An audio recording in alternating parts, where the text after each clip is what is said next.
Hey everybody, Stacy here with Community Cats Podcast. Welcome to our session today called Mobilizing the Community to Make TNR Happen, presented by Neighborhood Cats and hosted by the folks here at the Community Cats Podcast. I also wanted to do a big shout out and thank you to, we have two sponsors for this event today. So we have Tomahawk Live Trap. They are our sponsor for our whole series of presentations that we have this year, including our TNR certification workshops. So a huge shout out and a thank you to Tomahawk Live Trap. If you would like to order a trap with them, you can use this code DCNC23 and you'll get a discount on your purchases. So feel free to reach out to them. And we also have a surprise second sponsor for our event today, which is the Best Friends Animal Society. So we want to thank them, and they came on board as a sponsor for this event, and it's really tremendous and wonderful. So a big shout out and thank you to our two sponsors. If we didn't have these sponsors, they're helping to pay for the GoToWebinar, for the editing of the videos, making this a free event. So thank you to both of those organizations. We couldn't have done it without them. So I'm just going to move on with the show. I believe I have filled, polls, my favorite thing to do. I'm sorry, I'm slow today here. All right, so I'm going to do a couple polls. Everybody loves polls. And then we will get going here. All right, so if you're looking at full screen, you want to X out a full screen so that then you can come in and vote in the poll. So who are you? Are you a volunteer working on your own? Are you animal control? Do you work with a rescue, TNR foster-based organization? You work with an animal shelter? And I want to thank everybody for joining us today. Excellent. People are voting. People are voting. This is great. All right. I'm going to close the poll. I'm going to share the results. So we have 19% of you who are volunteer working on your own. 0 animal control. We have 65% work with a rescue TNR foster-based organization. Great. Thank you so much for being here. 16% of you work at with an animal shelter. All right. And then I'm going to I'll launch this poll. These are some quickies here. Are you able to access affordable spay neuter appointments? This is just, it's an ongoing question that I'm asking everybody just to see how the environment has changed. I think I'm almost at the point now where I don't need to ask these questions, but I just always like to kind of take the pulse of the situation. Let's share these results, close the poll. So 79% of you were able to access affordable spay neuter appointments, which is just music to my ears. I just love it. 17% say no and 5% say I don't know. It's fine, it's great. I just think I really am happy to see that 79%. And then out of my curiosity, because I'm such a spay neuter bug, how much do you pay for spay neuter for the range? 0 to 50, 50 to 100, 101 plus. I don't know, someone else pays the bill. All right, excellent. Poll, you are voting more quickly. This is great. 47% in the 0 to 50 range, 27% 51 to 100, 17% over 110%. Now I'm thinking at our other sessions, we had more like 60% in that 0 to 100 range. So I think that's good. It looks like there's a little bit more affordability out there too. So I think that's excellent news also. I also, just a quick shout out just to say, you know, it's Happy Feline Fix by 5 month. So very, you know, happy to everybody that this is Spay Neuter Awareness Month and Feline Fix by 5 months. So a shout out to the team at Feline Fix by 5 for holding a lot of events online and that kind of thing. You will receive a survey at the end of the session. So if you would not mind, please filling that out. It's great feedback for us. All right. We're going to go on with the show. So here at the Community Cats Podcast, we have over 400 episodes and we run 26 online educational events during the course of the year. We've also assisted over 100 groups to help funding community spay neuter via our community grants program. To find out everything about the Community Cats Podcast, all about your swag and everything that you could possibly need, just go to communitycatspodcast.com. And the Community Cats Podcast team prides itself on being able to be the place where you can turn your passion for cats into action. And, you know, whether you're doing this on your own as part of an organization, we're here for you. We want to help you. We want to give you resources. All right. On with the presentation. So we have here Susie Richmond is the Executive Director of Neighborhood Cats. She joined the organization after over 20 years running a major New York City shelter and nonprofit veterinary clinic at Neighborhood Cats. She has led multiple large targeted TNR projects in New York City and northern New Jersey, managed a program for providing scholarships to veterinarians for training in high volume spay neuter of community cats, and co-authored the Humane Society of the United States online course on TNR. In her spare time, she could often be found trapping feral cats on Maui. And then we now have Brian Cordes, who is the co-founder and national programs director for Neighborhood Cats, a leading community cat advocacy group with hands-on programs in New York City, New Jersey, and Maui. Currently, he and his wife, Susie Richmond, live in Hawaii and can usually be found trapping cats or releasing them after they've been neutered. In between stints with Neighborhood Cats, he served as a grants manager for PetSmart Charities, overseeing over $21 million in TNR and spay neuter projects. He has produced many of the leading educational materials on trap neuter return, including award-winning books and videos, has assisted numerous communities in setting up large-scale TNR programs, and is a frequent presenter on community cat issues. Brian has a Bachelor of Arts degree from Cornell University and a JD from the University of California, Berkeley. And at this point, I'm going to turn it over to Brian. Okay, thank you so much, Stacy. Appreciate the intro. And thank you, everybody, for spending some time with us today. Today, we're going to talk about how to get your community more involved in TNR. And today is the first part of a three-part series that's new that we're partnering with the Community Cats podcast on this year. And it's about what we call community TNR. And that's as compared to, we do a lot of webinars. We'll talk about that towards the end. We have a whole series on just the hands-on work, trapping and using drop traps and caretaking, that kind of ground level stuff, which is so much the foundation of TNR. But today we're going to talk about how do you manage TNR on a much larger scale as more of a program manager, and where you're looking at your entire city or county or town's free roaming cat population, and how do you manage that? And for your ideal community TNR program is going to have these three components that you see here, and they may not all be there at the same time, especially in the beginning, but one is going to be targeting, where you're looking to do very intensive TNR in areas where there are high numbers of cats, and the goal is to reduce the cat population quickly, as well as reduce intake from that area and complaints.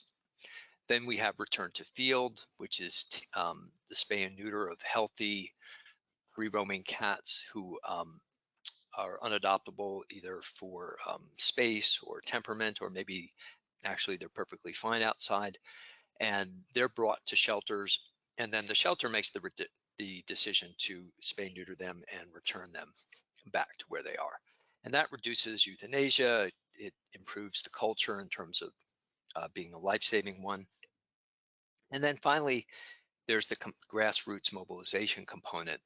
And that's where you're trying to get the public involved. You're trying to get them to do hands-on work, and you need to facilitate that.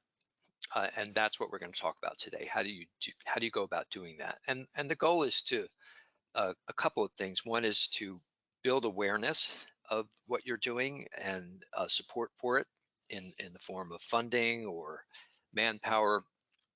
And if it's done properly, over time, you will get a gradual population decline in the colonies and areas that are being worked in, not as quickly as if you're targeting. So that's the focus for today, is the grassroots stuff. We do have two more in this series, as I mentioned, coming up this year, and here they are. One is, again, about targeted TNR, and that's going to be on May 20th, and then we have a webinar on return to field, which will be on September 16th. So in the course of this series, we'll cover all of the different aspects of this working on a community level. Also, just want to refer you to this book that I wrote and was published by PetSmart Charities. You can download the handout now. It's totally free. If you do prefer to have a print copy, you can purchase one on Amazon.com. Just go do a search for my last name, Kortis, and it will pop up. And I think it's selling for about $19 or something like that. But this book will go into more depth about each of these aspects of a community TNR program, including what we're talking about today. So I wanted to start the presentation with talking about neighborhood cats and our experience in New York City. Now, I realize that a lot of today's presentation is going to be sort of urban suburban biased, because that's where you have dense populations of people and where mobilization is much, I wouldn't say easier, but much more feasible, because you're drawing from a large population base. Now, many of you may be living in more rural areas, and that so some of the stuff we're going to talk about today, you're going to say, I can't do that. You know, I live in surrounded by farmland. But I think a lot of what we talk about can be translated and adapted to a rural setting. It would be interesting to have a webinar someday taught by somebody who has that experience in a rural area. But I do want to acknowledge that today is more based towards more densely, heavily populated areas. So we began, Neighborhood Cats formed in 1999. There were 3 volunteers, including myself, who lived on the Upper West Side of Manhattan. And basically it started because we all came upon this colony of cats living in a courtyard, and each of us independently started looking into how can we help these cats, and we kind of found each other. And we were totally self-funded at that point, no formal organization. Back in 1999, there were no spay neuter programs for feral or community cats in New York City. Some of the clinics would occasionally do some, but there was no TNR program to speak of, nothing formal. And the euthanasia rate at city shelters was quite high at that time. Since then, well, we've made quite a bit of progress, and you can see the year 2022 compared to when we started in 2000 has been a really drastic change, with intake going from close to 30,000 to under 10,000, and euthanasia going from close to 20,000 to, I think it was 810 last year. So really dramatic improvements, and not to try to take credit for all of it. I think there were 3 major programs that were going on that made this happen. One was the Maddie's Fund gave New York City a multi-year, multi-million-dollar grant that created a transfer program from city shelters into private rescue groups, and that had a huge impact. Also, the ASPCA launched a community-wide spay neuter program for all cats and dogs. So that was a major factor. But then there was also the grassroots TNR effort that was led by Neighborhood Cats. In the beginning, it's now spread to a number of organizations. But over the course of 20 years, tens of thousands, if not hundreds of thousands, of free-roaming cats have been spayed and neutered. And so those factors combined have dramatically changed the situation in the city shelters. So how did we get there? How did we get from A to B? Well, I mentioned that first colony that we found, and there were over 30 cats living in an interior courtyard of 1 square block. Again, this is on the Upper West Side of Manhattan. And what we did was we developed relationships with everybody on the block who had access to the cats. So store owners, superintendents of buildings, doormen, people who lived there. And we learned everything we could about how many there were and who fed them, and all the stuff you do when you're doing ground level TNR work. We also found local veterinarians who were willing to fix 1 or 2 at a time. There was one veterinarian who lived right across the street from this particular block, and he offered his services now and again. And then we would go looking around or veterinarians who had just opened their offices who would give us a good deal. So it was slow in the beginning. And I want to emphasize that because I know, especially in New York City now, but in other areas of the country, there is a spay neuter shortage, pretty severe in New York right now. But it's another point I'll make again later, which is the limited availability of spay neuter surgeries is going to impact the pace of progress, but it doesn't have to impact whether there's any progress at all. So even back then, when we had nothing, we still plugged along, and lo and behold, eventually it turned into something much larger. So this became our model colony, and the goal was to get 100% of the cats spayed and neutered, and to place every kitten and friendly adult into a home. We were also doing what I would call, looking back at it, very zealous caretaking. We fed them, great food, and just watched over them probably too closely. But we got ourselves kicked out of one or two places because we were always around. But we really did everything we could to take care of these guys, and then we kept data, we took photos and kept vet records on all the cats. And so, without really knowing what we were doing at the time, we were creating a model colony, a model for what TNR can do, and it was successful. The colony, within a year, from mostly due to pulling kittens and getting them homes, the colony size dropped from 30 to 12. I think an even more impactful thing was that these cats were much less of a nuisance to that area. So on that square block, it being New York City and Manhattan, there were literally thousands of people who were impacted by them, screeching in the middle of the night, or making the courtyards difficult to use because they smelled so bad, or whatever it might be. So that almost disappeared once all the cats were fixed. And we only had kittens from one female who took several years. We did finally catch her, but it took a while. But compare that to, there were litters constantly before we came along. So what did we learn from this, and what can you use now to, what lesson can you draw from this? And let's look at it this way. Let's say you're working in an area and there's 5 different colonies of cats, and they each have 5 cats in them, right? And you're running a large scale, TNR program for your, relatively large scale for your area. And you've got 5 caretakers that come to you, but you only have 5 surgery slots available. And this is a really common theme when we're talking about community TNR, which is the demand for your services is always going to way exceed the resources that you have available. So you don't have 25 surgeries, so you can't just fix all of them. You've got 5.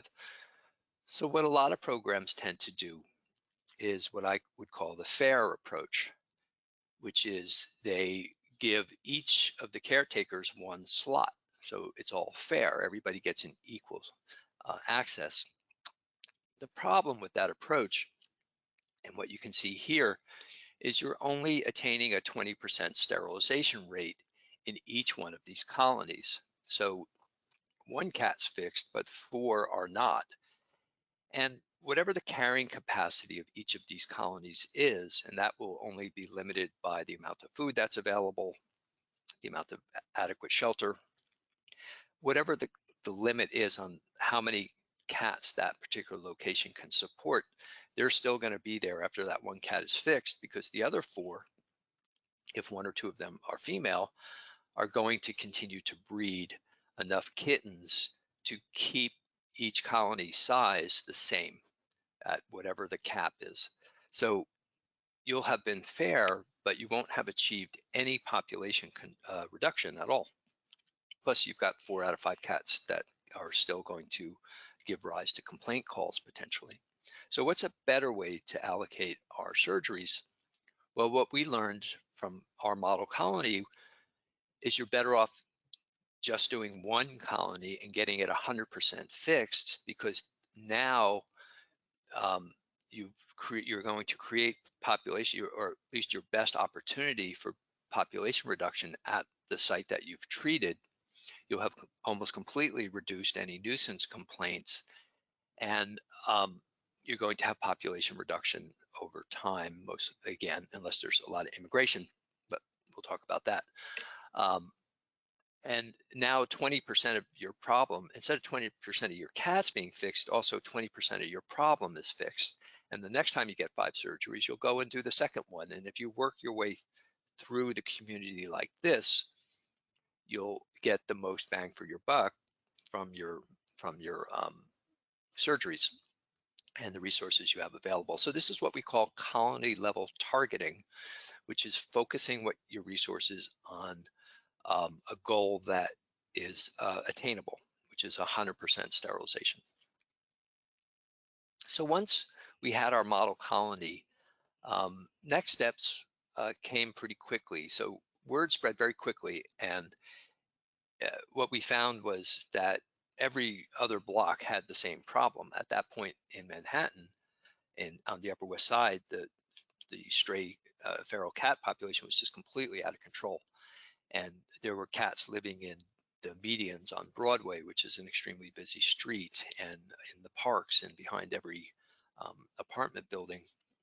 So what we did next was we TNR'd the colony that was directly across the street. So we were working on the courtyard on 97th Street. So then we went and fixed the 20 cats that were in the courtyards of 98th Street. And we continued to do this approach because, again, we weren't really aware that we weren't trying to be strategic. We just lived on the Upper West Side and had jobs besides this, and that's what worked for us, was to TNR in our own neighborhood. So we kind of worked our way through. And as we were doing that, one of the things that we did is we what I call maximizing caretaker participation. So as much as we could get from the people who wanted our help, we took. So we would try to get help with the trapping, holding the cats, during the project, transport, funding, feeding them, whatever we could do. Part of it was that we needed the help, again, because there were just 3 of us and a lot of cats.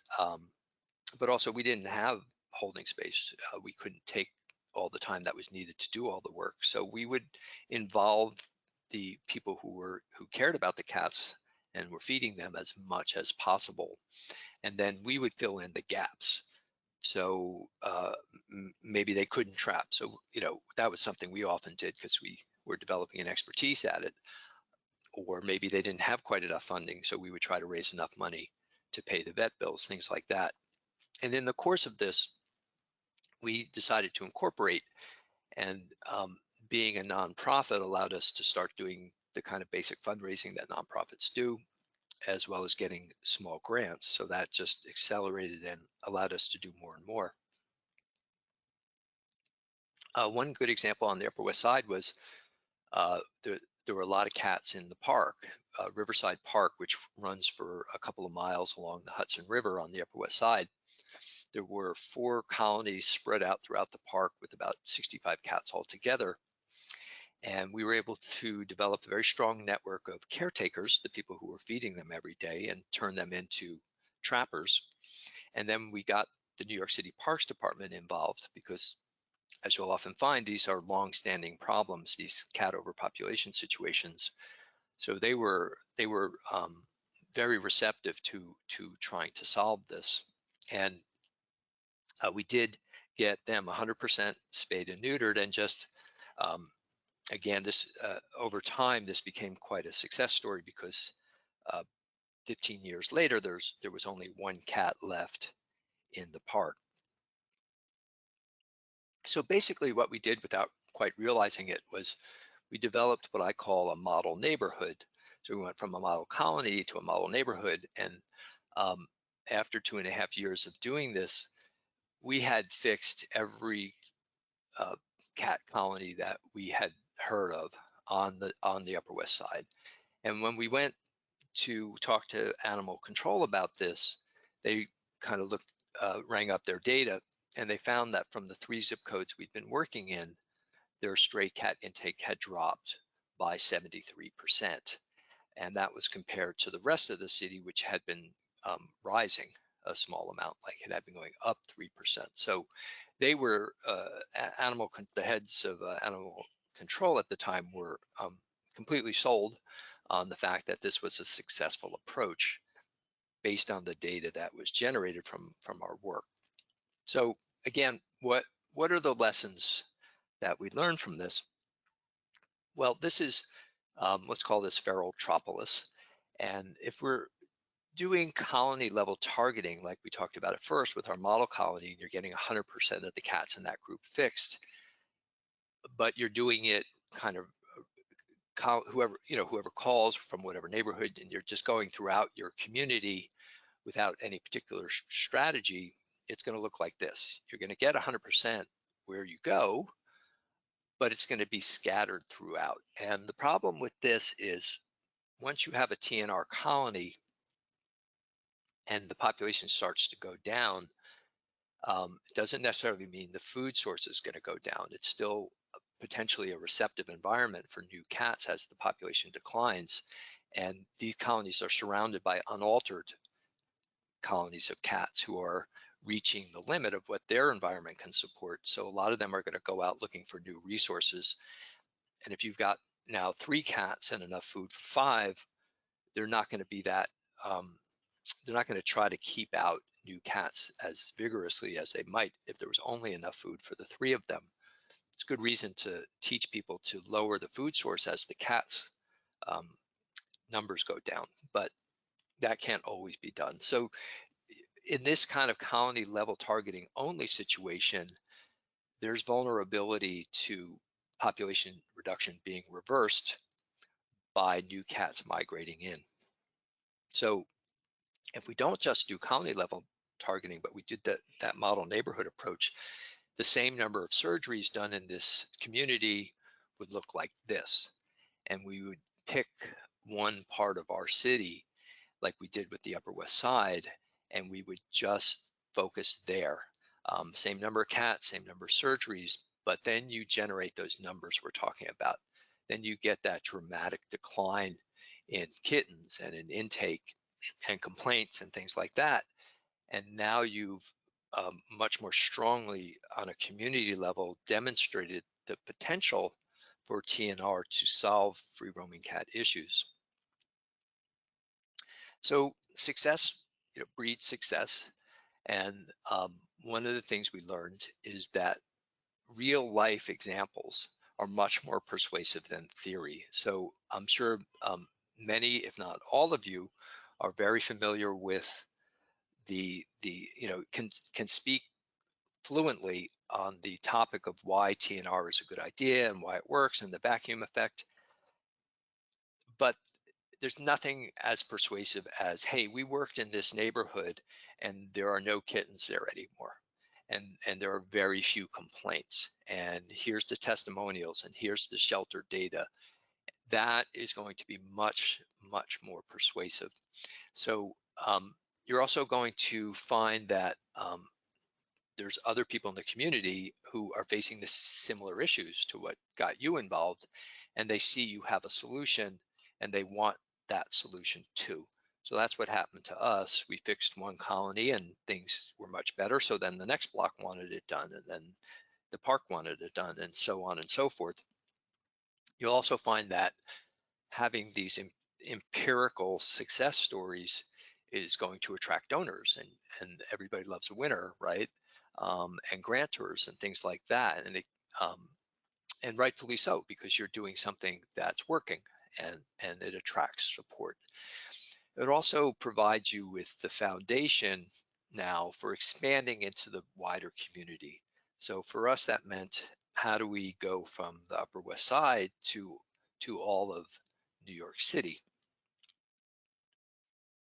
And again, I emphasize that as you're doing this, it's very important to document everything you're doing. We kept track of colony numbers. We kept track of what happened to the cats in terms of their outcomes. If you can track, more objective data, or I should say more third-party data like shelters, especially intake from where you're working. But even if you're a lone rescue group and there is no shelter data, you can still keep track of the requests you receive for assistance. How many are there? Where are they coming from? You can track complaint calls. Dead on arrival is a proxy for free roaming cat populations. Rabies exposures is a big thing with public health. I know one county public health department started to work with us because they had so many rabies exposures, it was breaking their budget, and they needed the number of stray and feral cats in their county to go down. And that made them very open to doing TNR. So if you can do TNR and show a reduction in rabies exposures, you're going to get a lot of support from your public health department. So these are all proxies. None of them are a direct relationship. It doesn't necessarily mean that the cat population is going down, but taken all together, there's at least interest groups in the community who are benefiting from it. And when you have enough of these data points, it does strongly suggest that the number of cats is going down. Photos, videos are very powerful. You can see this is a cat in Riverside Park. So, here we are 21 years later, and I'm using the photo, but putting together videos, taking those photos, it makes the experience more real for people that you're going to, and it also will help you attract funding. For those of you who are looking for ways to track your data in the manner that we're talking about, we have developed a online database that is called CatStats. And if you go to catstats.org, you can learn more about it. And what it is it's an online system where caretakers enter their information. Now you can enter everything yourself as a program if you want to, but what happened in New York City was, again, we're have always been a relatively small nonprofit, so we didn't have time to enter hundreds and then thousands of colonies. So we made it possible for caretakers to enter the information themselves. It doesn't track individual cats, but it tracks colonies and it maps them, and it lets you know their spay neuter status and everybody's contact information. Anyway, it's available for $50 a year, and we help you set it up and get it going. So if you're interested in that, have a look. So then we got to the point where we wanted to, like I said, we wanted to expand. Word got out, we started getting requests for assistance from all over the city. And obviously we needed more resources than, private vets who would fix 1 or 2 cats at a time. So we approached the city shelter, which is now Animal Care Centers of New York City. And, they're the ones who looked up the data and saw, the success that we've been having. So they were immediately interested in finding ways that they could assist with our effort.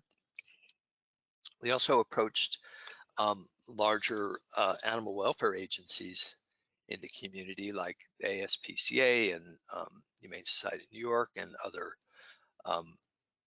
shelters and larger rescue groups, and showed them, again, now we had this foundation, we had a demonstrable success, and that caught a lot of interest. And we also, when you're doing this, another thing you can do, in addition to being able to demonstrate that your technique is working, sometimes a good thing to do is to propose pilot projects, so that an animal welfare agency isn't having to jump in and do everything all at once, but they can learn, how to do it, one step at a time. So when we approach animal control, again, we're looking for ways to get other agencies involved at this point. And bring in more resources.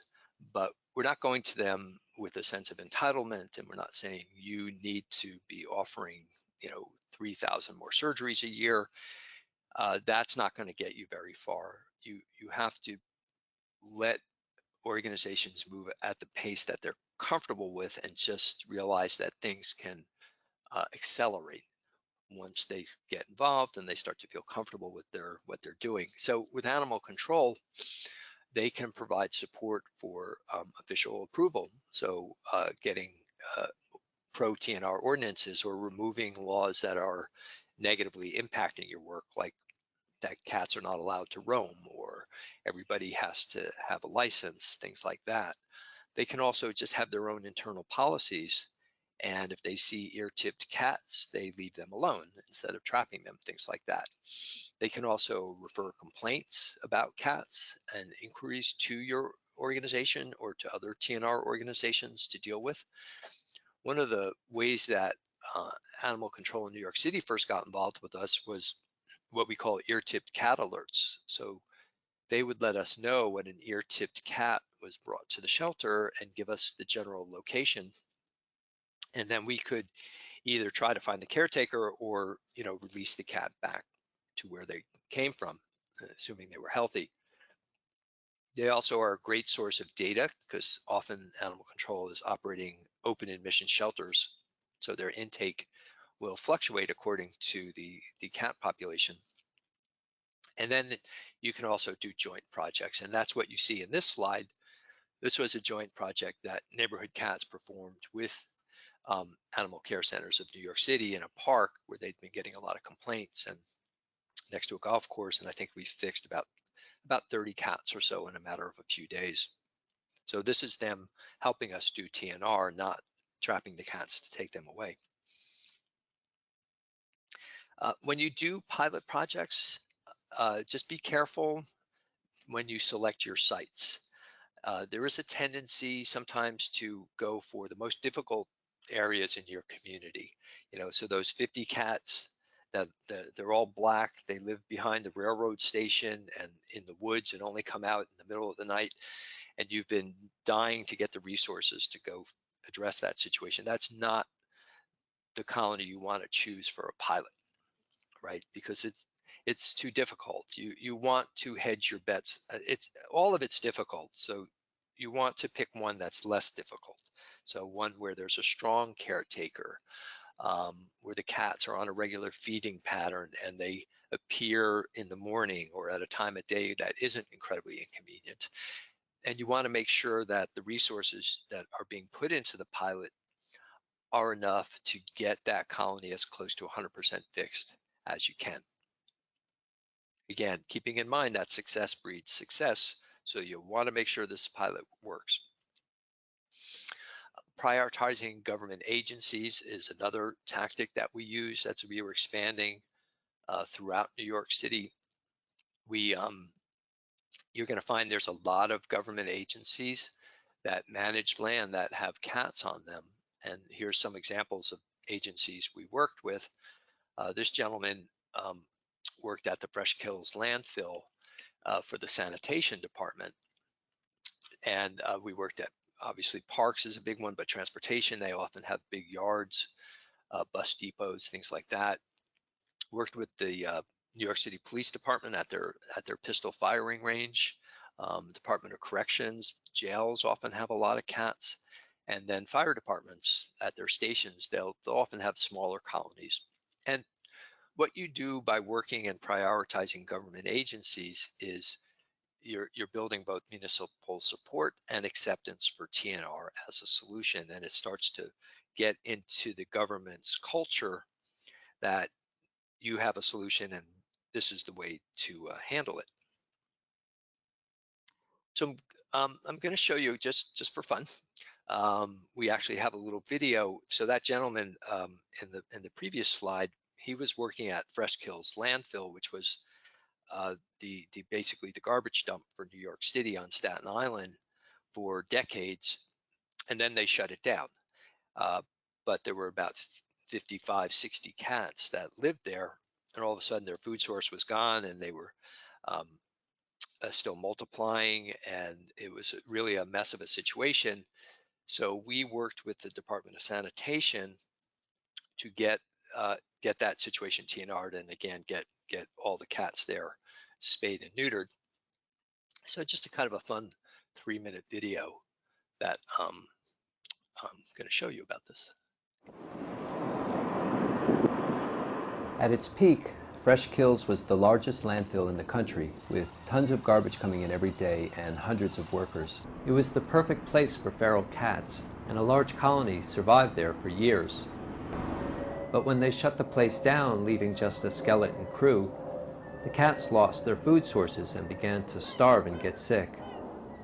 Rather than going away, they came in closer, getting into the buildings and offices.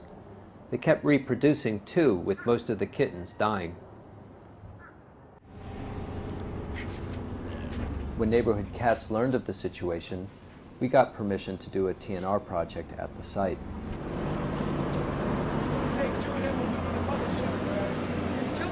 Okay. Hi, sweeties. Over the course of a few days, we trapped almost all of the 40 or so cats, coming back later to get the few we missed. Here we go.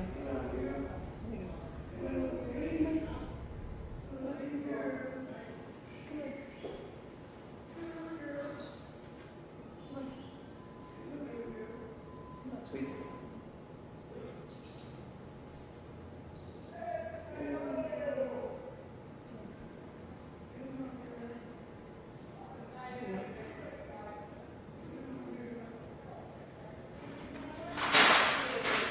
All right, we got it.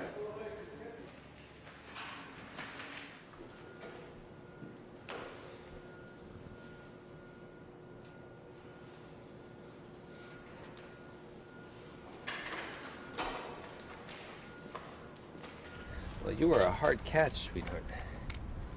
You were not easy. That cat did it again. Right over. Yeah, she's on the outside.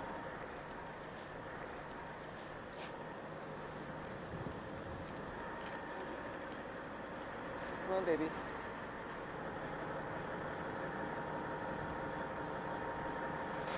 Oh, got her.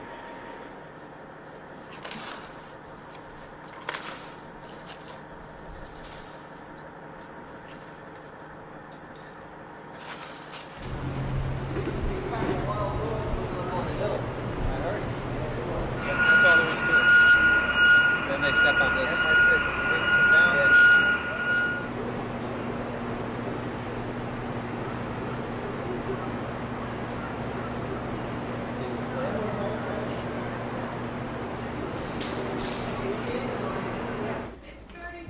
33? Okay. Okay, so the next one's going to be 34. We held the cats in the employees' lunchroom, and the ASPCA brought their mobile spay-neuter van out and fixed most of them. We let the cats recuperate for a couple of days after the surgery, then released them back outside. We also arranged for a constant food supply. With no more kittens and healthier cats, the crisis was resolved.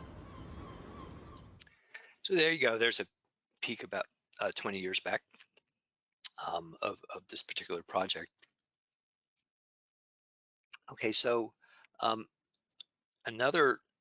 so in addition to working with government agencies, we also now this is we're branching off from we had our model neighborhood. We're not always doing model neighborhoods now. I want to emphasize that. We're also looking for strategic opportunities to spread TNR throughout the community, and that's where working with government agencies comes in. That's where doing pilot projects comes in. You may not be working a whole neighborhood, but you're doing something that is influential in addition to the data that you've generated by targeting that original area, the Upper West Side. So we also sought out what we call high profile projects, and they are what we would call media magnets. And they're just things that the local press is going to be inherently interested in because they make for a good story. And what you see in the slide here is trapping that was taking place on Rikers Island in New York City. And Rikers Island is the largest jail in the country. It's an island of about, in the East River, of about 440 acres and 11 different jail facilities. And there were about 300 free roaming cats that lived there.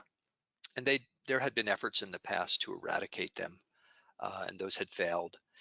And there was some bad press about some kittens getting killed, and the corrections department was kind of under fire for, not being humane to the animals. So we came in and talked to them about trap, neuter, return, and they were very receptive to it.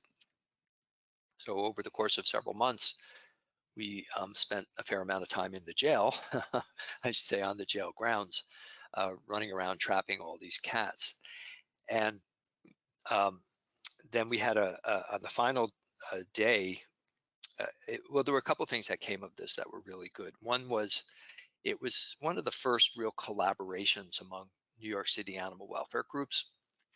So you'll often find in high euthanasia communities, there's a lot of divisiveness among the different animal groups, one blaming the other. Everybody thinks animal control is evil and killing the cats, and there's a lack of recognition that, hey, we're all working together, and this is one system, and if it's not going well, it's all of our responsibility.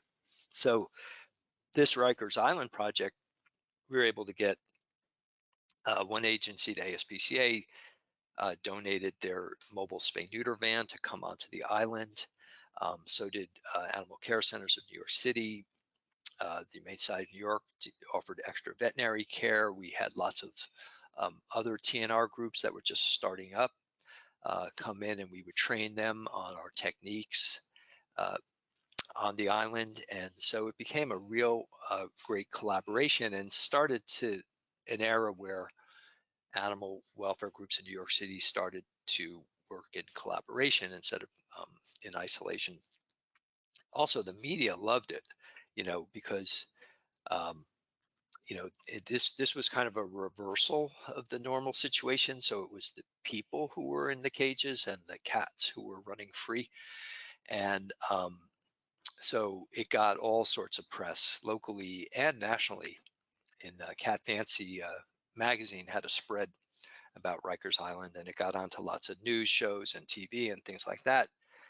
And the end result was, that's when TNR really exploded in New York City, and it was no longer just a kind of word of mouth thing, but it was known all over, and that really ratcheted up the demand for TNR services.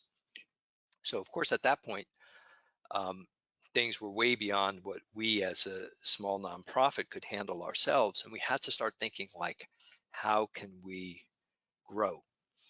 How does the community TNR program grow? And we're not the ones running around doing all the trapping. And that's when we started teaching workshops. And this was, I talked before about how when you start to work with other agencies, you don't try to get everything at once.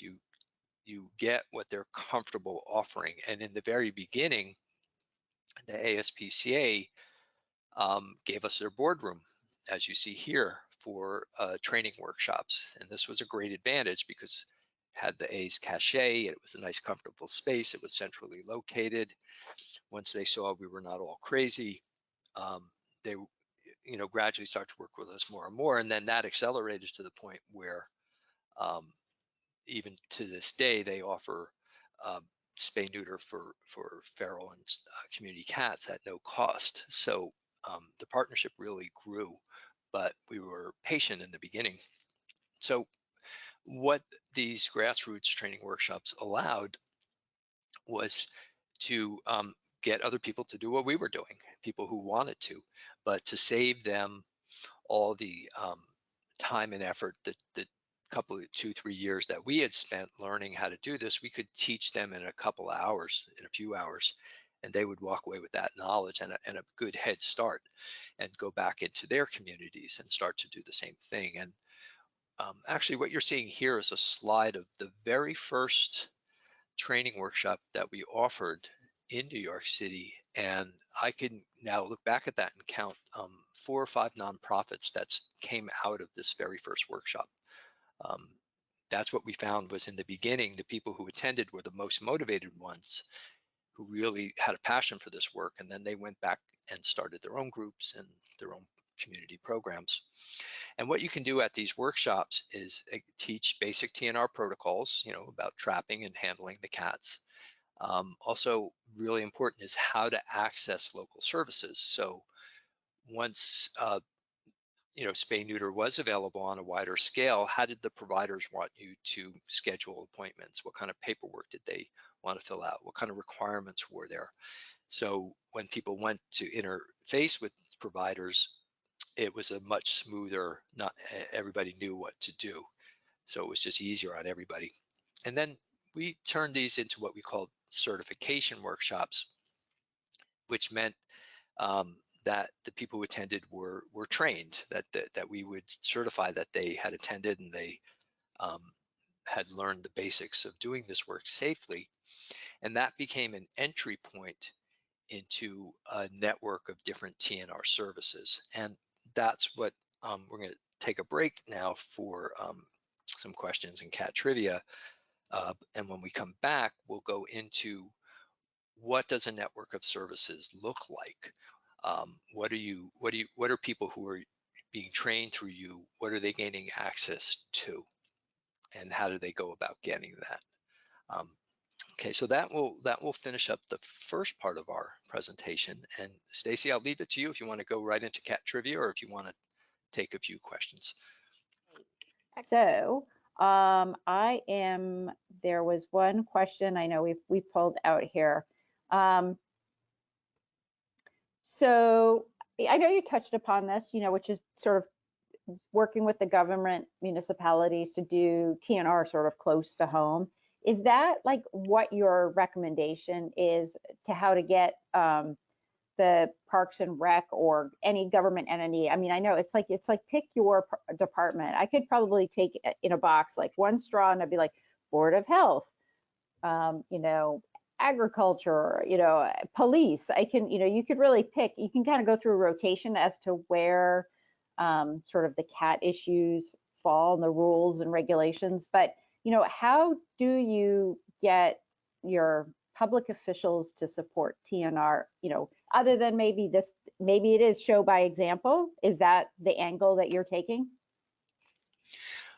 Well, as a general rule, yeah. I mean, you want to, if you can go to them with some demonstrable success, again, that's going to be a lot more persuasive than the theory, right? So you could go to them with the theory, which is, well, if they're all spayed and neutered, then, they won't reproduce and you'll have fewer complaints and the cats will go down over time. And they may or may, hopefully they'll be open to that. But if you go to them and say, and we did this in this entire zip code or in this entire neighborhood, and here's the data to show it, that's much more persuasive. But I would say, so now you're moving beyond your model neighborhood, you've created that foundation of success, and now you're trying to get the government on your side, and you're not so much targeting areas as you are targeting agencies, right? So in the beginning, if you're trying to choose among the different agencies, choose the ones who want to work with you, because that's what happened with us. The parks in New York City, there's the Parks Department, which oversees everything, but each individual park has its own manager. And some of the parks have collaborations with privately funded conservancies. And in the case of Riverside Park, it was the conservancy that was really open to trying this. And they were able to go to the Parks Department and bring them on board. And so that's why we started there. And then after that, it became a matter of different agencies, just learning about them. And then, we really didn't have that much problem at that point persuading them because we had concrete examples. And a lot of times they had already tried to remove the cats. and it hadn't worked, so they didn't feel like they had anything to lose. But when you first start working with government agencies, go work with the ones that want to work with you, and then that, again, it's one success builds on another. So then when you go to the police department, you can say, we work with the Parks Department, and we were always getting testimonial letters, and here's a letter they wrote about how great the collaboration was. And so the more you can demonstrate what you've done, the faster the doors will open. Is that more impactful working on that local level versus, I know at the Return to Field webinar, you had that slide with like the 6 municipalities, and they had, Return to Field programs and TNR programs, and showing the effectiveness of it over a year's time. Is it better to stay local, or can you pull in information from other parts of the country? It's always better to stay local, because I mean, it's useful to bring in national data and other examples of success, but people are people, and they always think that where they are, it's different, right? Like, yeah, that worked in San Francisco, but this is South Orange, New Jersey, and it's not going to work here. And they might not have any particular logical reason to distinct. Like when we moved to Hawaii, everybody's like, yeah, you had a lot of success in New York City, but this is Hawaii. It's completely different, and it's not going to work. And it's exactly the same when it comes to the cats. I mean, the landscape is different, the culture is different, but cats are cats, and they need to eat, and they have their territory, and they reproduce. And but people are very attuned to that. Their jurisdiction is somehow different. So local success is going to get you a lot farther than national, examples from some other part of the country. Do you feel? Oh, this is a good question, actually. What is meant by rabies exposure? When you're talking about, reaction to a rabies exposure, this person saying someone received a bite from a stray that ran away, so was presumed it was a rabies exposure, or are you talking about actual cases of rabies in cats, in a specific area, or even with wildlife? Yeah, I'm really glad you asked that question, because that is a term of art that I didn't realize I was using. So a rabies exposure is distinguished from an actual case of rabies. So if you have let me give you an example. So in this county that we worked with, somebody, a mama cat had a litter of kittens. Somebody brought the litter of kittens to a veterinarian, like 5 kittens. The clinic took care of them and then adopted them out. Well, it turned out all 5 kittens had rabies. So a total of 33 different people had handled the kittens and possibly come into contact with their saliva, or been scratched, or in some way exposed to them while they were contagious. So you don't wait around with rabies to see whether or not somebody actually caught it. You treat it right away, prophylactically. And that's what a rabies exposure is. And so the county didn't show any new cases of rabies from cats, but they showed 33 exposures that had to be treated at a cost of $3,000 each. So that's why public health departments care about exposures, not so much cases, because you won't get cases if you have a good health department, but the health department doesn't want to blow its budget on 1 litter of kittens. Right. Excellent. All right, I'm gonna, I know there are questions out there, and just, I'm gonna hold on to them until the end, because I think we need to move forward, or else I'll be asking questions and then we will run out of time. So I think we're gonna move on with the second section, and then we will probably still have plenty of time for a few more questions then. Yeah, I think we talked about how the training workshop is a gateway to services. I want to quickly just go over what the flow chart looks like in New York City.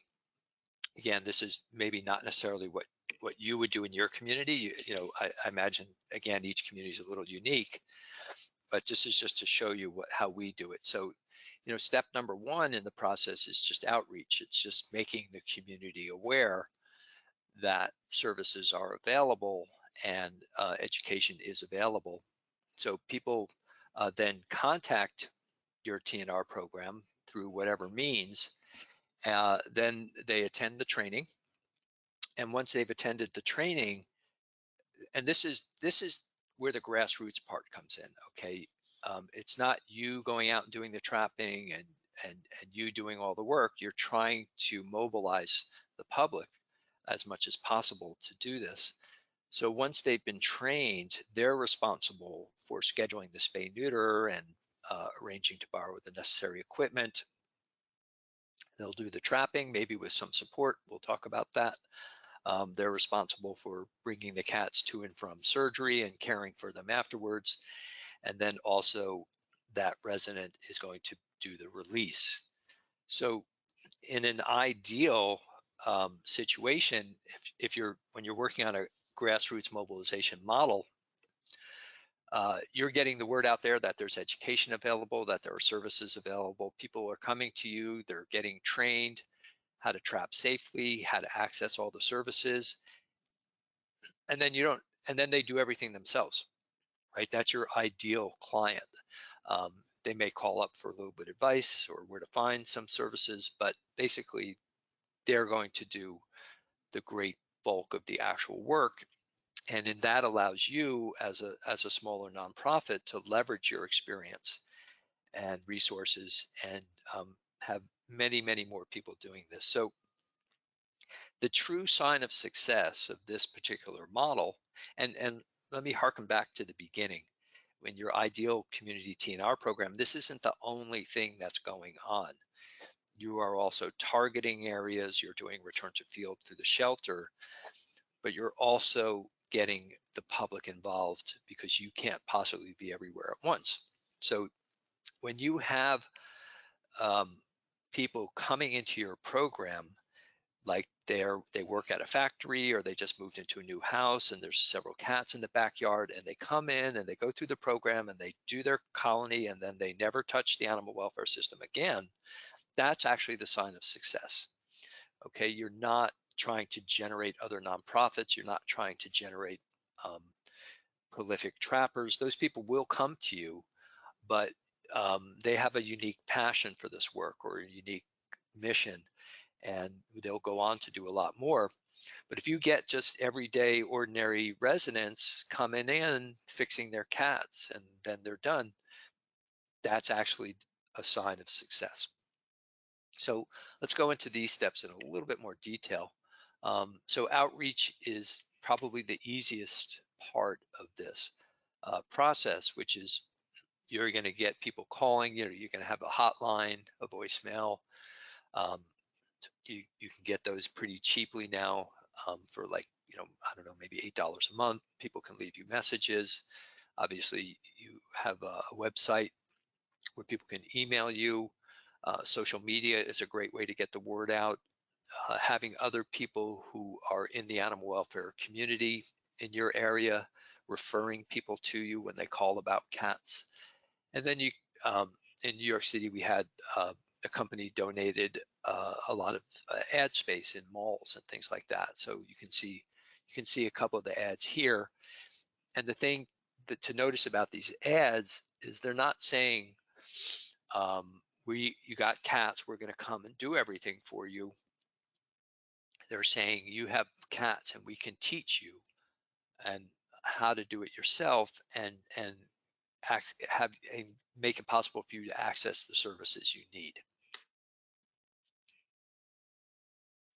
So once these requests start coming in, I think it's really helpful because at a certain point, again, we're going back to there's going to be a lot more demand than you can possibly handle yourself.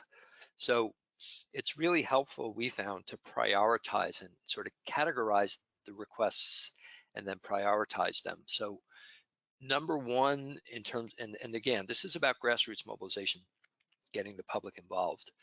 The people you want to prioritize, the top of the list, are the ones that are willing and able to do the work. They just need to be shown how. They don't know how to trap. They don't know where to bring the cats to get fixed, but they're willing to do it and they're physically able to do it. That's the low-hanging fruit. And that's where you want to concentrate in the beginning, especially if you're at the beginning of doing this type of campaign. Then you have people who are willing to do it. They really want to, but they're not able to. Maybe people who are elderly and have trouble lifting heavy weights, or they're disabled in whatever way. Those people, in the very beginning, you may not be able to help very many of them if your program is growing and you're near the start.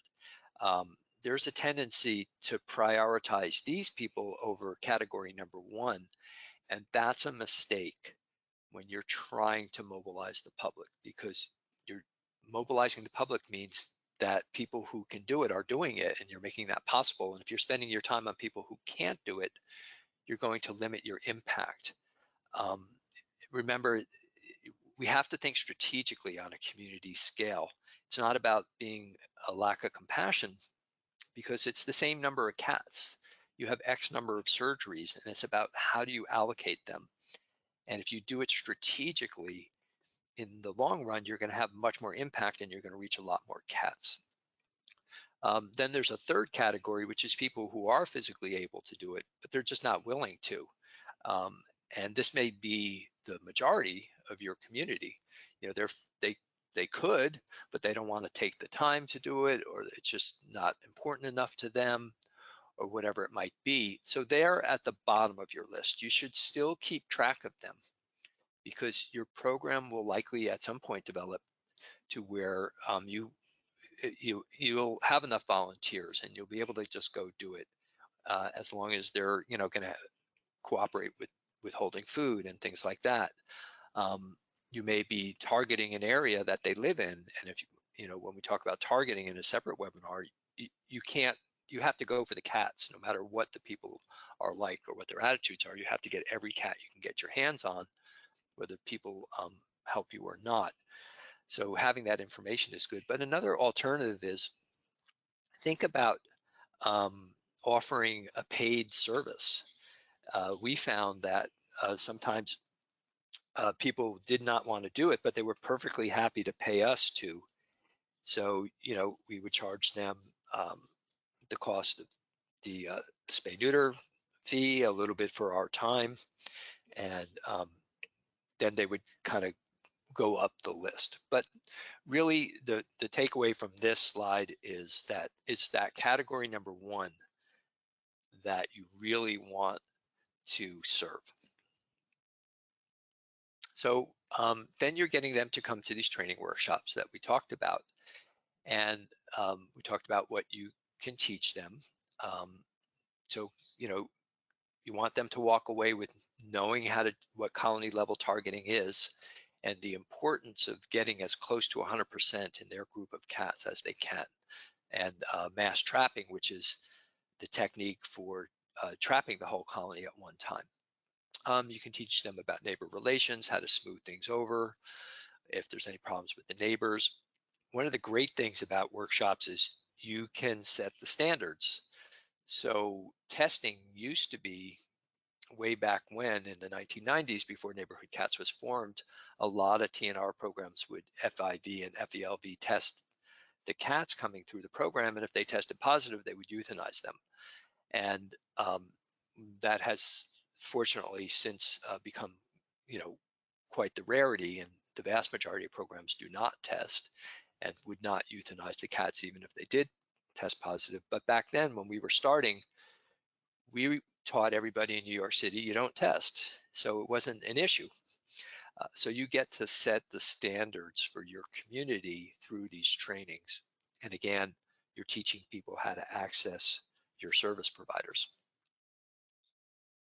So certification, the point of that is that you can, if you have a network of service providers who are all buying into this, like the spay neuter clinics and groups that are running trap banks or other groups that are offering TNR assistance in terms of trapping and things like that.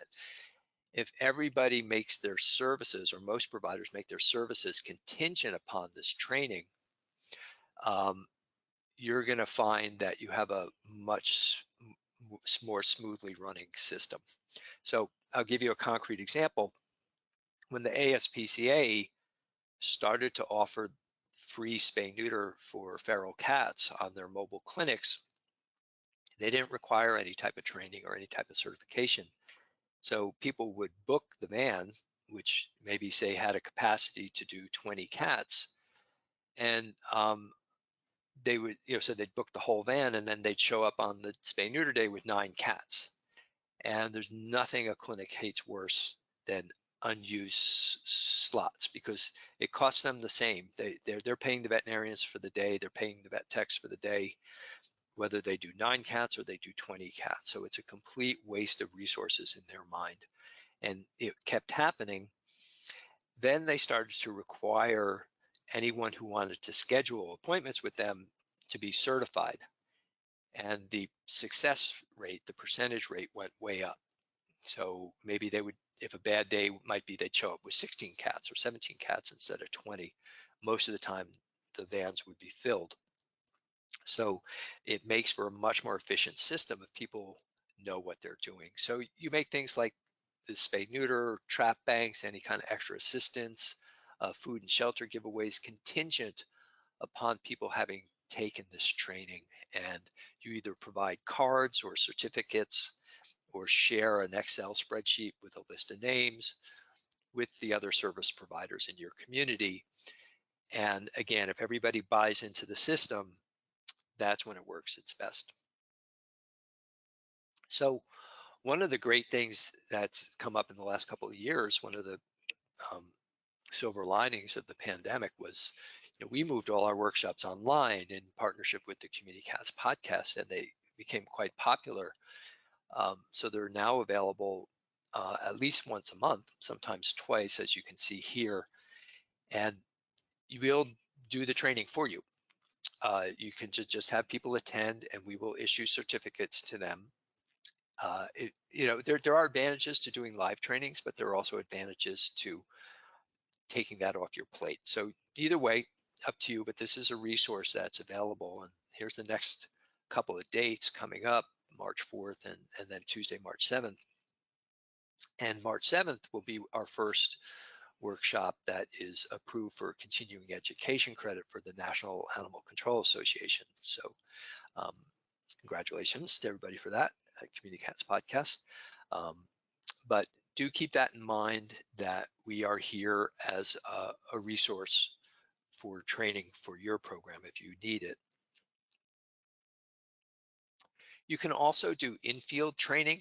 So there are definitely going to be communities, like in New York City, there's 8 million people. So when we were doing live workshops, there were always 20, 25, 30 people who would show up because we were drawing from such a large pool. Now, if you're working in a rural area or a small town or something like that, workshops may not.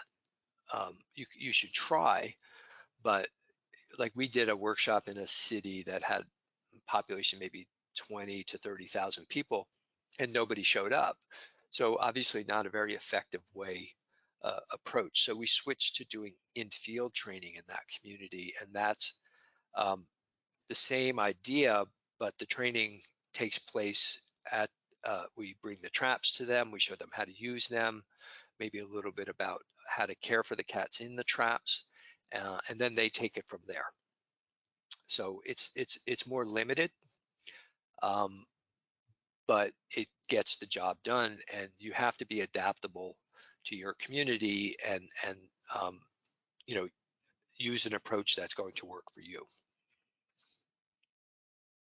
So we talked about this network of services that people are gaining access to through their certification, and I want to go into that in a little more detail. So we're talking about 3 basic areas. There's field work, which is going to include traps and transport, expert assistance, holding space. There's the veterinary side to things, low-cost surgeries, possibly extra veterinary care, and then there's kind of keeping the community going after the actual TNR, the Caretaker network, and that includes, food giveaways and shelter, providing shelter, and creating online networking. So we'll go into these in more detail, but I just want you to see what the overall picture looks like.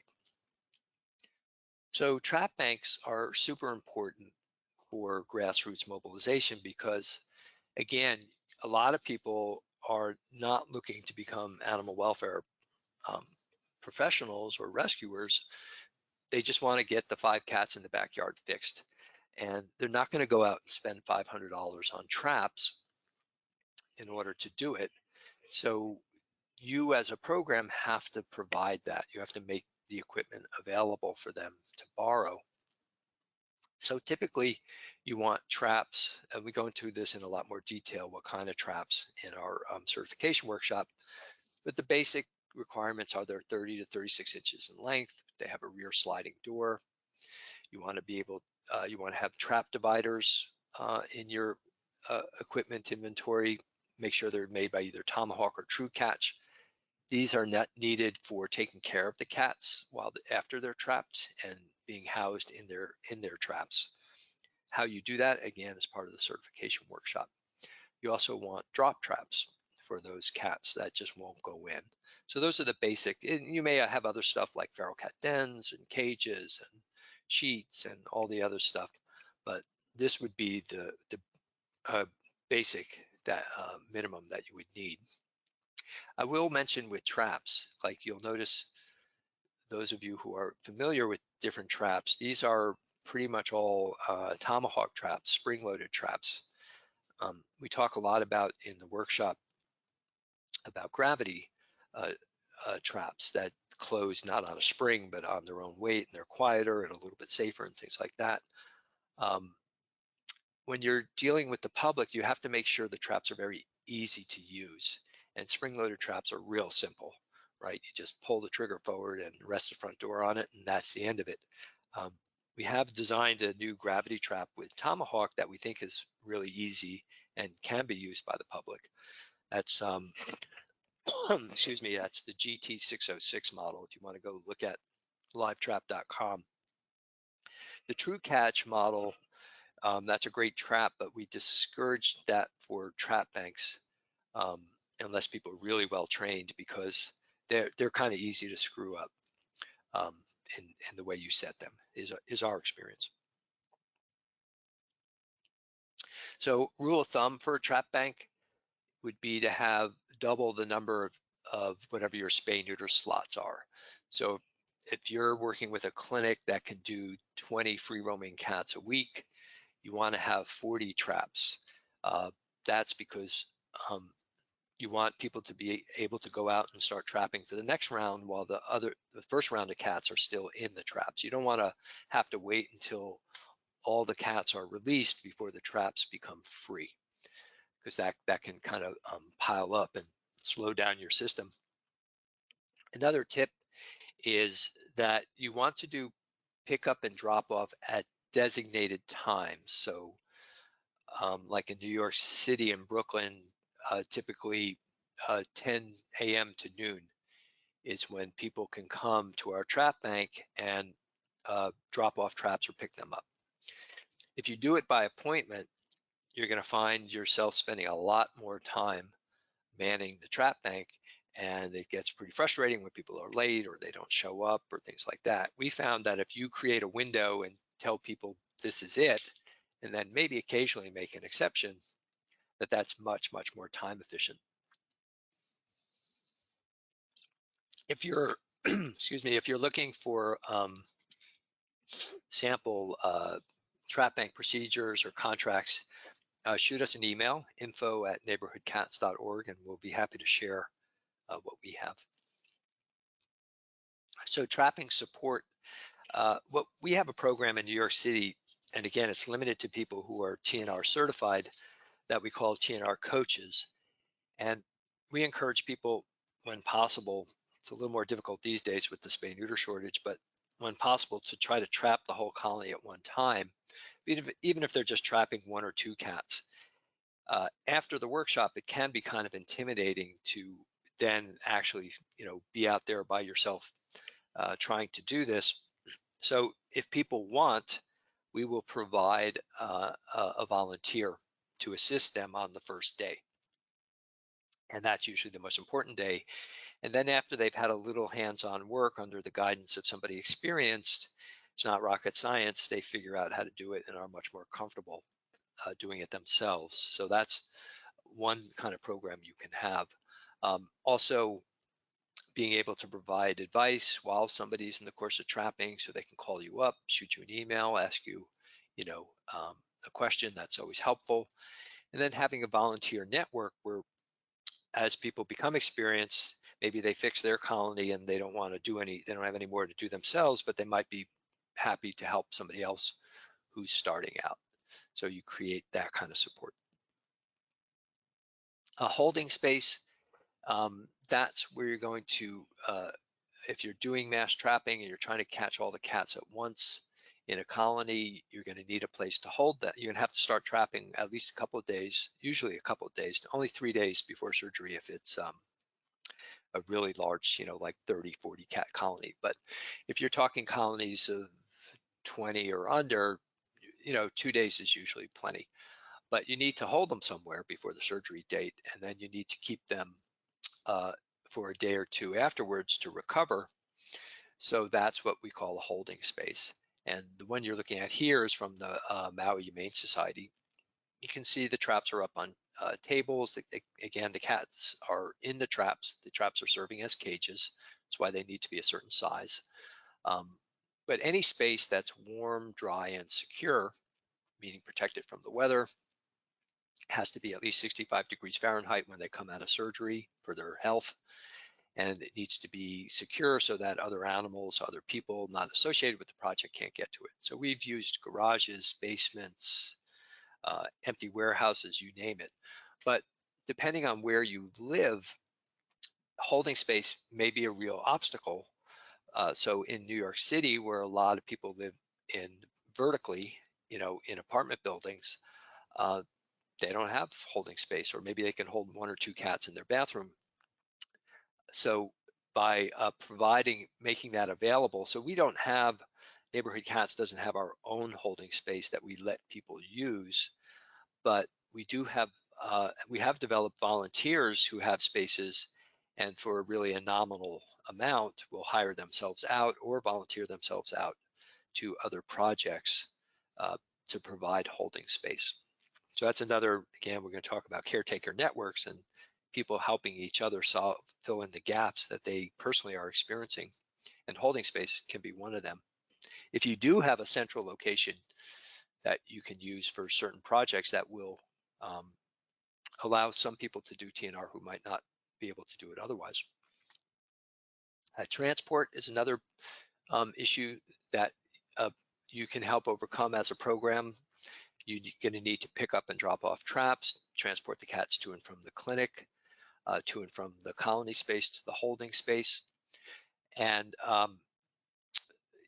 there's a program, I'm not sure if they still do it in New York City, the Bide-A-Wee through the New York City Feral Cat Initiative have been offering transport for people, to get traps and to bring the cats back and forth from clinics. And that is really helpful, again, if you're in a city and a lot of people don't have cars, or they're small cars, or whatever it might be. So this is another service to think about offering to support your grassroots.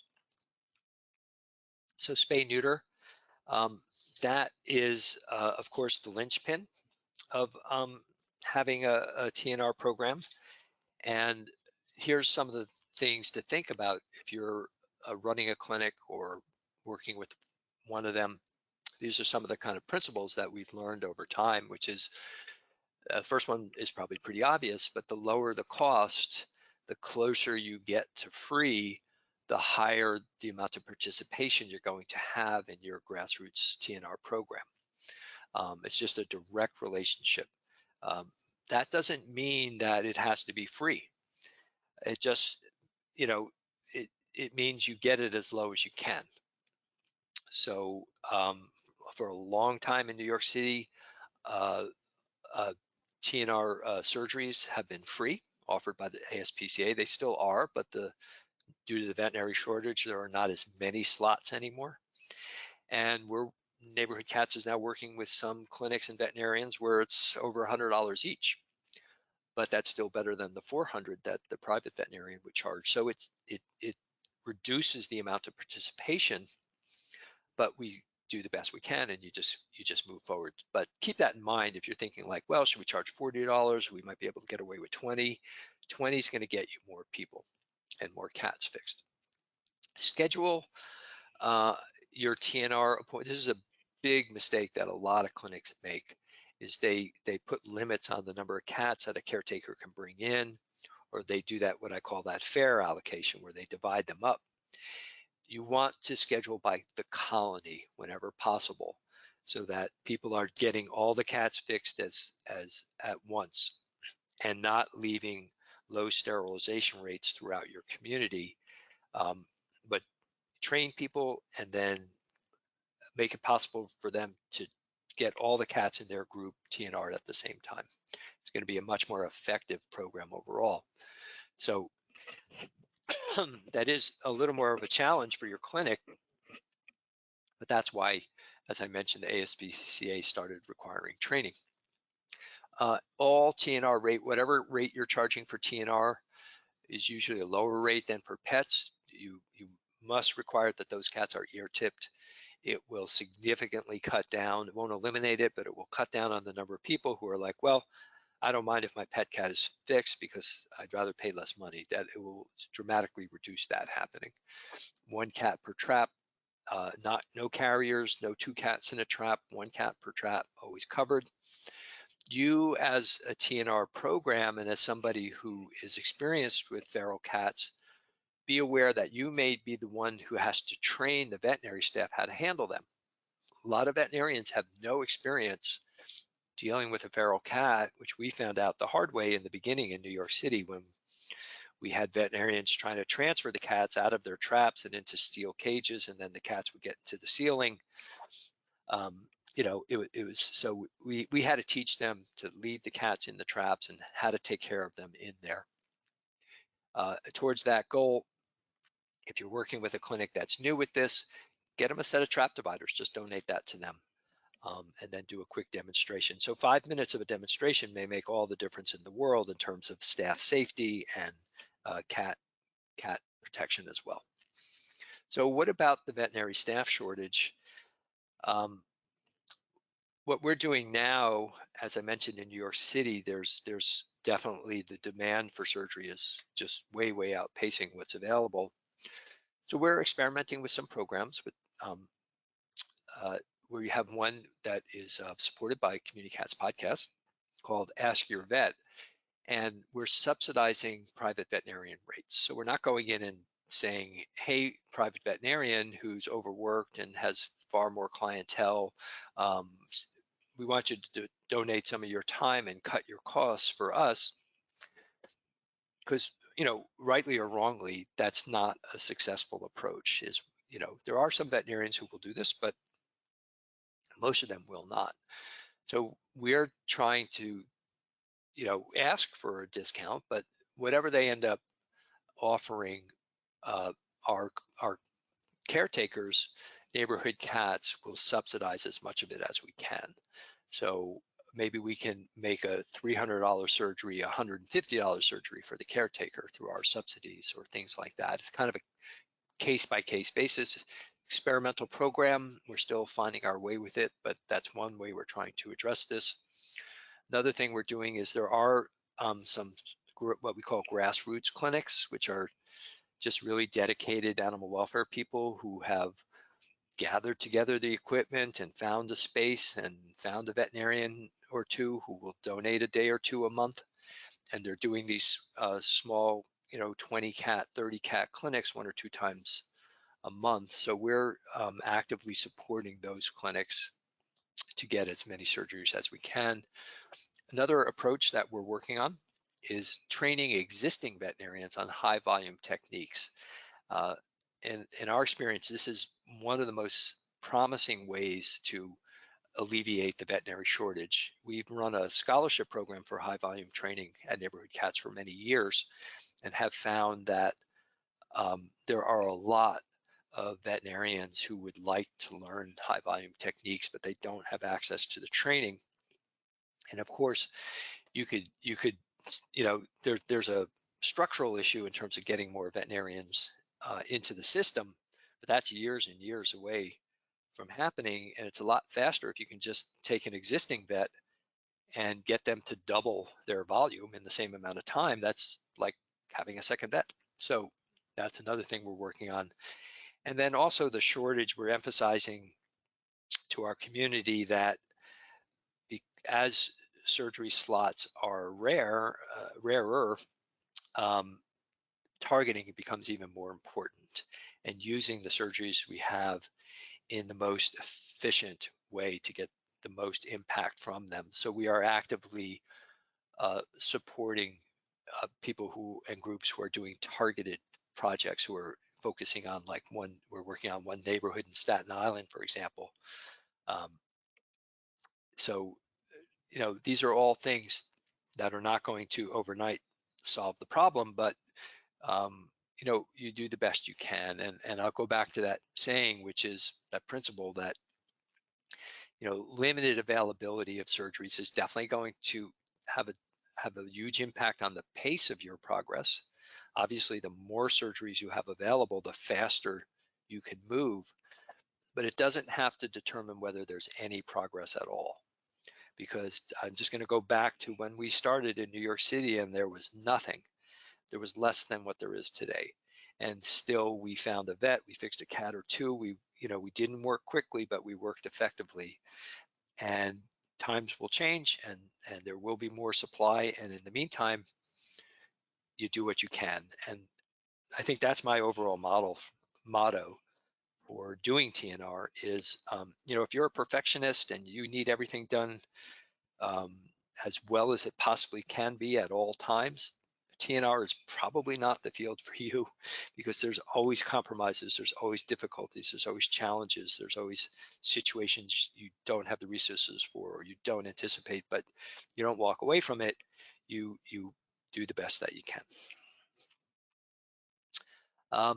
Caretaker network, that is really this is really as you're maturing as a grassroots program and you've gotten members of the public involved, then you want to start to create ways that people can network with each other and help each other, and they may never even come into contact with your program, but they still get the TNR done. And there's a number of ways to do this. This is a great example. I think it's the Maui Cat Coalition. It's a Facebook group. And it's got over 2,000 members of it, and they're all focused on the cats, free roaming cats on the island of Maui, where Susie and I are now. And they help each other a lot, and they share resources, and I go in there sometimes to help push helpful legislation, things like that. So that is a really good forum. You should always be getting everybody's email addresses and contact information. When we have an announcement to make about new resources, or somebody needs a feeder for a few days, or there's a lost cat, or whatever it might be, we at Neighborhood Cats, we shoot out an email to about 6,000 caretakers around the city, and problems get solved that way, and the system, again, keeps moving forward.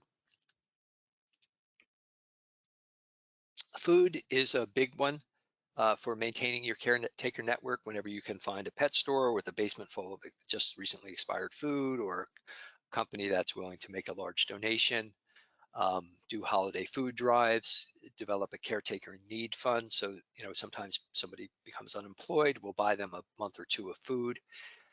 This keeps the network alive and thriving. So everybody needs money for food, and doesn't mean you can't pay for everybody and all their food, but if you're there now and then, or when people are really at their neediest, it's a huge support service. And then finally, shelters and straw giveaways. So if you're in a cold climate, what we do at Neighborhood Cats is we are in touch with somebody who manufactures winter shelters out of large styrofoam boxes, and we'll buy them in mass, and then in turn sell them to caretakers at a very low cost, at whatever our cost was. We don't make, in fact, we lose money off it, but so we'll give away, I think this last year we gave away, or not gave away, I'm say sold at cost about 700 or 800 of these shelters that each house 4 or 5 cats. And then straw giveaways, because people have shelters, but then they need fresh straw. But getting a bale of hay, I mean, not a bale, sorry, don't use hay. Hay's terrible for shelters. A bale of straw. If you do that as a program and then give it out in bags, people will really appreciate that too. So I had mentioned earlier that we also have another series of the hands-on work. So I just want to let you know what that was, because the next one is coming up on March 18th. And that's Trapper Tips and Tricks. And that's where we do advanced trapping. In our certification workshop, we do the basics. Then we get kind of fancy in this webinar. We have a whole webinar on how to use the drop trap. Whether you're a beginner or an expert, you'll get something out of this. And then in the fall, we have colony caretaking. So these are all free webinars that you can register for at the Community Cats podcast. Also wanted to let you know in terms of social media and things like that, there's a lot out there. You can subscribe to the Community Cats podcast. And then also there are Facebook groups and Instagram, and at Neighborhood Cats, we also have our various social media as well. And with that, Stacy, I think I'll hand it over to you for questions.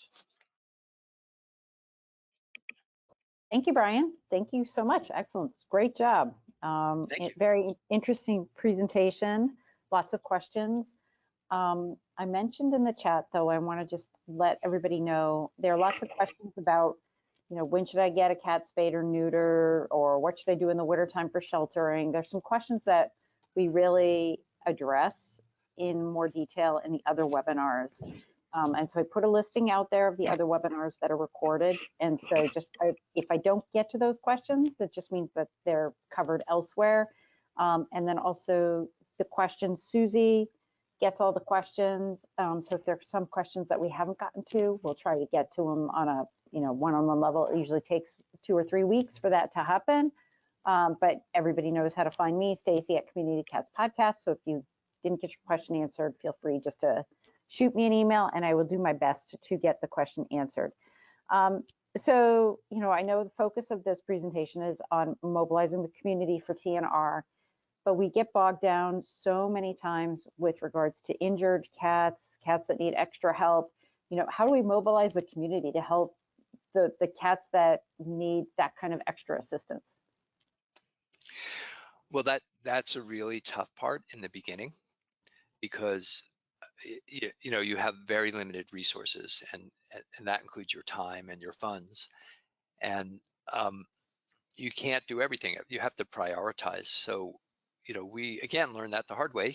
We socialized and found homes for 6 or 7 feral kittens, and the vet bills and the amount of time it took and the effort was all spent not TNRing cats. So that it's important to understand the concept of what in economics is called opportunity costs. And that is when you're doing one thing, you've lost the opportunity to do something else. So if you've only got $2,000 of funds and you spend it all on one injured cat, well, maybe that's 50 cats that didn't get fixed. So you have to really clearly define what you're able to do and what you're not able to do and what your priorities are. And in the end, I think we dealt with that we didn't, if it was our colony, like that first model colony, and the cat needed extra veterinary care, we got the cat extra veterinary care because it was our colony. But when we were working with someone else, we were there to assist them. We were there to support the caretaker. We would give them ideas about how to raise money. We would give them references for vets to talk to, but we did not take on the responsibility of their colony care because it would have so severely limited what we can do. So I think defining your role and your circle of responsibility and sticking to that is really essential. So we're not a adoption group. We're not, now, and the beauty of this is, I mean, it may sound a little harsh to people. That's how we were when we started.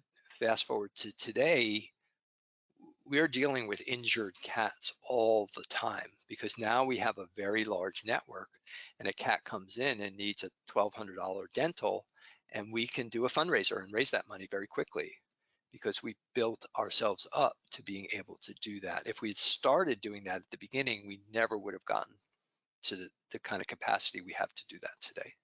So you have to make some very serious choices about your direction based on your resources that you have at that particular moment. Exactly. So we do have some urban versus rural conversations as it revolves around spay neuter capacity. And so I'd like to keep it on the spay neuter capacity side of things, because I think urban and rural are both challenged with those issues. Sure. If you, if you were dropped down into a new community, sort of like you were talking about with the training, and you needed to create more spay neuter capacity, what would be the low hanging fruit for you? Well, you gotta first, the first thing I would look for is any kind of nonprofit clinic.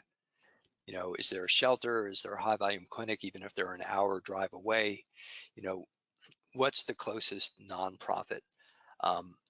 Then my next thing I would probably talk to, are there any rescue groups in this area? Are there any small or large or medium-sized organizations that are involved in animal welfare?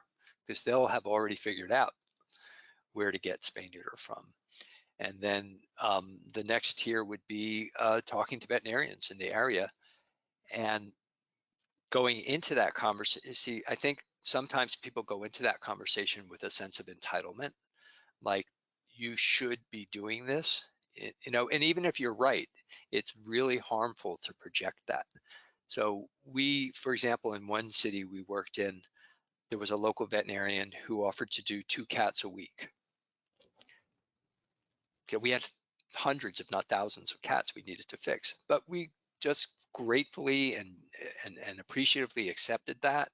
And he started working with us, and he saw that we paid our bills on time, and we showed up on time, and we did what we said we were going to do, and we supported him if there were difficult choices and things.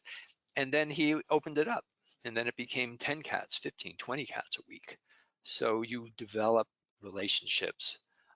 Again, I've talked about that before, by accepting what other agencies and people are willing and comfortable to offer. That's where you start, and then you build from there. I also think that there are people that, like I thought many years ago, I'm not a veterinarian, so I can't be involved with starting a spay neuter clinic, which is so wrong, right? You can. Right. I mean, I did. We started the Catmobile, and we had spay neuter clinics for feral cats on Sundays. So you can initiate that process in exploring a spay neuter model to bring to the community also. Yeah, I think that's a great point.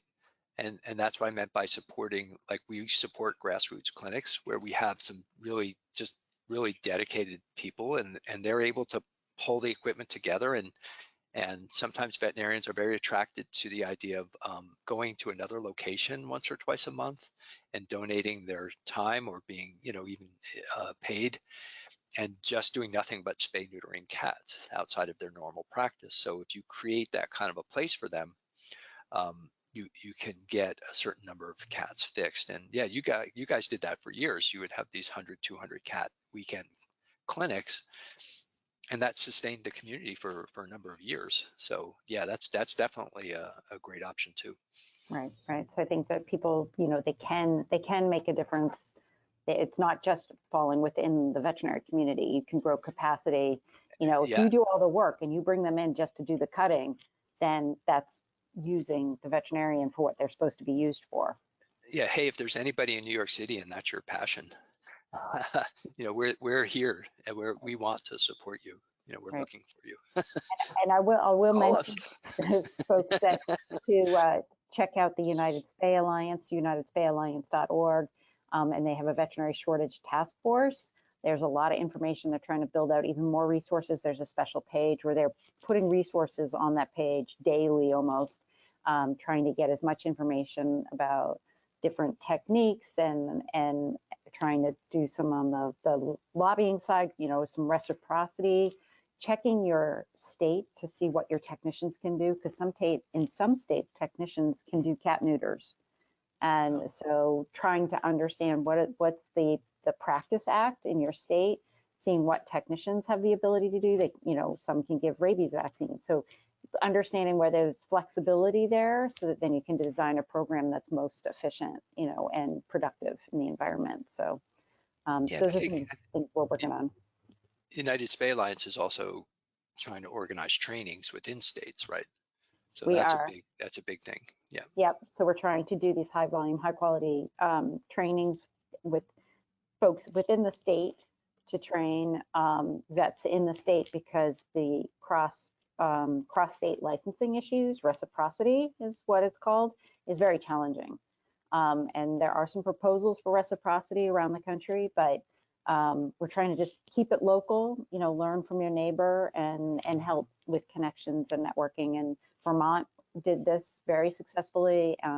There's a clinic set up for Maine. We've got several other states sort of on the docket. So if folks are interested in getting involved with that, they can always email me and we can get you hooked up and connected with your state. We have state leaders and for the United Spay Alliance too that are involved in this process. So really trying to help and using that as a recruitment tool to try and recruit folks back into sort of the nonprofit space, and also recruit spay neuter back into the private practice space, because a lot of private practice veterinarians haven't been doing much spay neuter over the years. So we're trying to bring that procedure back into private practice also. It's right now it's at 4 o'clock, but I do have one last question, Brian, because I want to touch upon this. So one thing that we did with the Trappers Tips and Tricks workshop webinar we did a long time ago, the first one we did, I put it on local cable TV. And so I'm just thinking PR, media outreach, just general stuff, using resources. Does that help with mobilizing the community? Yeah, glad you brought that up. Absolutely. In a lot of communities, especially ones that have cable TV, those companies got the franchise from the city by agreeing to offer a certain amount of public programming, public access programming. And it's not hard to get your show onto cable access. And nowadays, you know, there's the internet and stuff like that. But yeah, we put some videos up on our Manhattan cable providers. And they're usually so starved for content that they just kept playing it over and over. And it really helped. It got us a lot of interest, a lot of inquiries and calls, and a lot of people who knew who we were when we met them. Because you'd be surprised how many people are, you know, channel surfing and end up on public access. So that is a great idea. Yeah.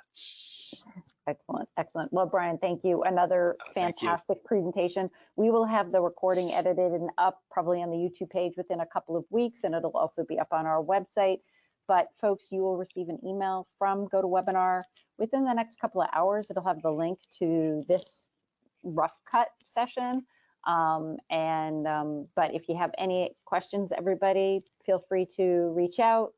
Brian, thank you. Susie, Kristen in the background, thank you so much. I hope to see everybody March 4th at our TNR certification workshop, and March 8th, and we have March 7th with our NACA partnership kickoff. And then we also have March 18th, Trappers Tips and Tricks, and me with reducing cat overpopulation on February 28th at 2 p.m. and sterilization celebration, also 8 p.m. February 28th. Busy, busy, busy times. Yeah, busy March, yeah. All right, everybody. Thanks so much. Thank you, Take Stacey. care.